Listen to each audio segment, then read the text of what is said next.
ಆದರೆ ಯಾವತ್ತೂ ಬೆಳೆಸ್ಬೋದಾಗಿತ್ತು sir. Facebook ಮುಖಾಂತರನೇ ಪರಿಚಯ ಆಗಿದ್ದು ಸರ್ ಅವ್ರು ನನಗೆ.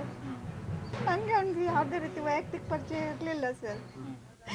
ಫೇಸ್ಬುಕ್ನಲ್ಲಿ ಪರಿಚಯ ಆಗಿಬಿಟ್ಟು ನಿಮ್ಮ ಕೆಲಸ ಎಲ್ಲ ನನಗೆ ತುಂಬ ಇಷ್ಟ ಅಂತ ಹೇಳಿದೆ ಸರ್. ಆದರೂ ನಾನು ಅವ್ನಿಗೆ ಅವಾಯ್ಡ್ ಮಾಡ್ತಿದ್ದೆ, ಯಾಕಂದರೆ 14 ವರ್ಷ ಸಣ್ಣವು ಸರ್ ಅವ್ನು ನನ್ನಿಂದ. ಬೇಡ ಈ ಸಂಬಂಧ ಅವನೇ ಪ್ರಪೋಸ್ ಮಾಡಿದ್ದು ಸರ್.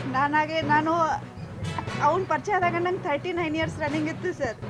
ಈ ವಯಸ್ಸಿನಲ್ಲಿ ನಂಗೆ ಇದೆಲ್ಲ ಎದಗಬೇಕಂತ ನಾನು ಇದು ಮಾಡಿದವಳು ಸರ್. ನಂಗೆ ಇದೆಲ್ಲ ಬೇಡ ಆಗಿರಲಿಲ್ಲ ಸರ್. ನನಗೆ ಈ ಸಂಬಂಧನೇ ಬೇಡಾಗಿರಲಿಲ್ಲ, ಈ ಮದುವೆ ಅನ್ನೋದು ಬೇಡಾಗಿರಲಿಲ್ಲ ಸರ್. ನನಗೆ ತಾನಾಗೆ ಗಂಟು ಬೀಳ್ತಾನೆ, ತಾನಾಗೆ ಪ್ರಪೋಸ್ ಮಾಡ್ತಾನೆ, ತಾನಾಗೆ ನಮ್ಮ ಮನೆಯವ್ರಿಗೆಲ್ಲ ಕನ್ವಿನ್ಸ್ ಮಾಡ್ತೀನಿ ಅಂತ ಹೇಳಿ ನಮ್ಮ ಮನೆಯಲ್ಲಿ ಮದುವೆ ಆಗ್ತಾನೆ ಸರ್. ವೆಂಕಟೇಶ್ವರ ಬಾಲಾಜಿ ಮುಂದೆ ಸರ್.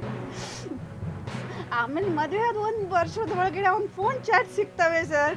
4 ಚೌಗ್ಲಿನಗರ್ ಮಚ್ಚಿನಲ್ಲಿ ಬೆಳಗಾವಿನಲ್ಲೇ ಆಗಿತ್ತು ಸರ್. ನಮ್ಮ ಸ್ವಂತ ಮನೆ ಇರೋದ್ರಿಂದ ಅಲ್ಲೇ ಬರ್ತಿದ್ದೆ ಸರ್. ಸೊ ಹಾಲಿಡೇಸ್ಗೆಲ್ಲ ಬಂದ ತಕ್ಷಣ 10 ದಿನ ನನ್ನ ಹತ್ರ ಉಳ್ಕೊಂಡು ತಮ್ಮ ಮನೆಗೆ ಹೋಗ್ತಿದ್ದೆ ಸರ್. ಅವರು 12 ಮಾರ್ಚ್ 2020 ಮದುವೆ ಆದ ಸರ್.